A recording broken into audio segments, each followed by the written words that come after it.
Kembali lagi bersama saya Vini Gracia Oro dengan akhiran NIM 006 bersama rekan saya Dea Ananda Saputri dengan akhiran NIM 199. Nah, pada kesempatan kali ini kami akan membuat video tentang Radioaktif dalam pangan.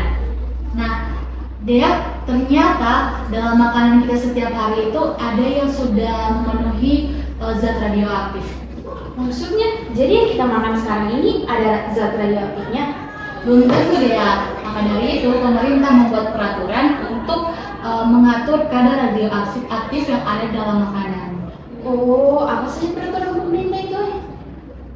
Tapi kalau sebelum kita bahas tentang peraturan pemerintah itu, bagaimana kalau kita bahas apa itu radioaktif? Kalau menurutmu apa? Kalau menurutku, radioaktif itu dia sebenarnya bisa menyebar lewat udara, tanah, bahkan air ini.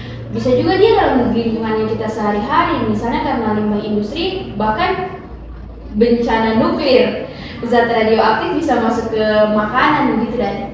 Oh, berarti kalau misalnya nih tanah yang sudah tercemar terus ditanami oleh tanaman, dimakan oleh hewan, ujung-ujungnya juga akan terinfeksi ke kita. Iya, karena zat radioaktif itu bisa ikut termakan. Dalam jangka panjang bisa disebabkan penyakit kanker, gangguan tiroid, bahkan kerusakan organ lainnya.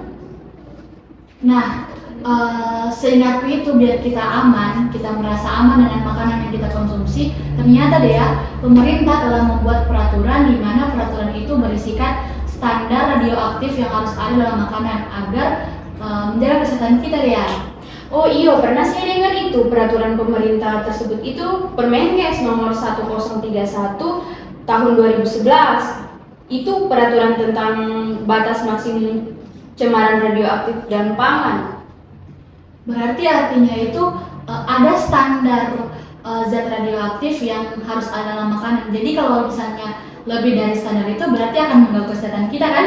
Iya.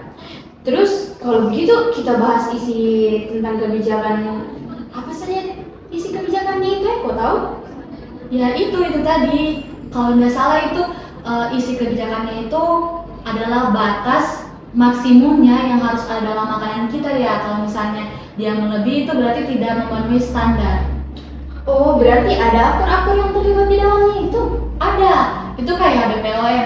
Kau pernah lihat makanan-makanan yang kayak telah bersertifikat halal, dia telah memenuhi standar BPOM.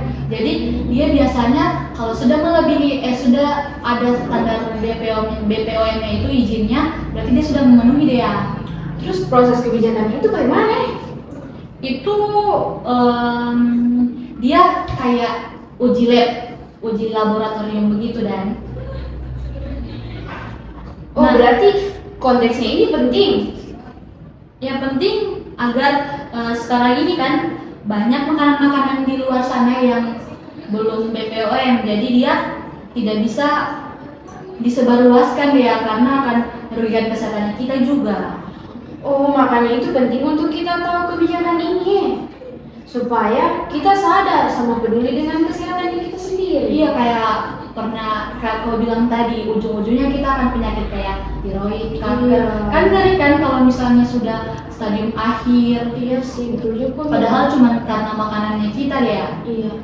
Jadi pemerintah itu buat suatu kebijakan di mana kita harus patuhi teman-teman. Jadi teman-teman juga harus menjaga makanan, minuman yang teman-teman konsumsi. Benar kan ya? Benar sekali. Oke, sekian video yang dapat kami berikan. Mohon maaf jika ada salah kata, kami akhiri. Wabillahi taufiq wal hidayah. Wassalamualaikum warahmatullahi wabarakatuh. Bye. Dasar kami tinggal 3, 2, 1. Ini tugas mata kuliah ekologi pangan.